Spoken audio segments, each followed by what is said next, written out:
It's been some time since this game came out, and yet it has only recently become the complete experience it set out to be. So it's time to dig in and see how it all turned out. Steal thy shovel! This is the good, the bad, and the bland of Shovel Knight.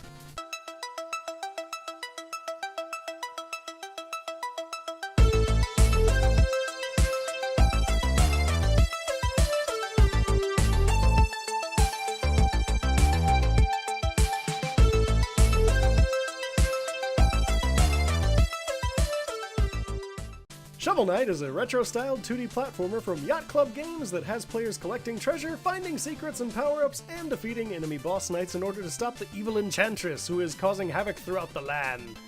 Well, at least in one of the campaigns anyway. You see, Shovel Knight may as well actually be about 5 games in one collection, 4 of them being separate platformer campaigns, and the last one being a 2D arena fighter in the vein of Brawlhalla or Smash Brothers. And all of them are really good. Yeah, I know, kind of spoiling the opinion unveiling later in the review, but this is honestly one of the games I'm going to have very little negative to say about, so I guess let's get going into what aspects make it such a treasure. Shovel Knight has some of the best feeling retro platforming of the past decade. The controls are tight and responsive, the level designs feel varied and interesting, while the enemy placement often provides hints as to where a hidden area might be reached.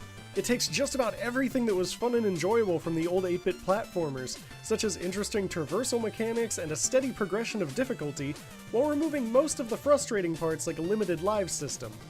All of the main campaigns put a unique spin on how the stages are traversed, while delivering some intriguing world and character building through their interactions with the bosses, as well as the NPCs littered throughout the world.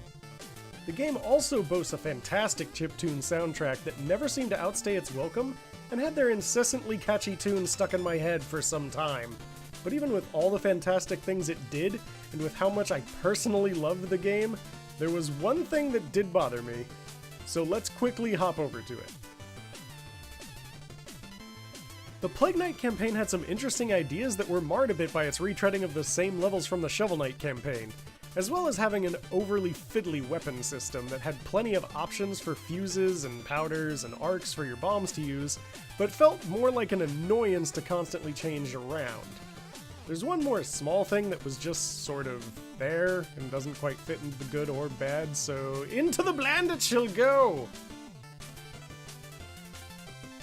The King Knight campaign not only features a great platforming campaign, but a curious side game called Joustus, which sort of plays like Triple Triad, for those familiar with that.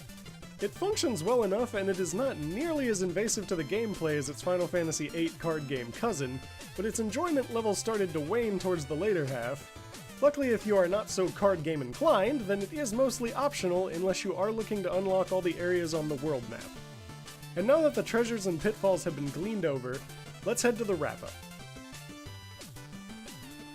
Shovel Knight is almost everything I love about old retro platformers shoveled into about 28 hours of fairly solid gameplay. If I had been able to make a top games of the last decade, there is a high probability this game would be on my list, so unsurprisingly I would absolutely recommend this game to you if you've even the slightest hint of wanting to play a platformer. It's charming, it's got a lot of heart, and it's definitely a treasure trove of content. But what do you all think? I'd love to know your thoughts on Shovel Knight, so just hit me up on the comments, on Twitter, or in the Discord, and I'll be back soon with another review. Thanks for watching, and as always, keep gaming.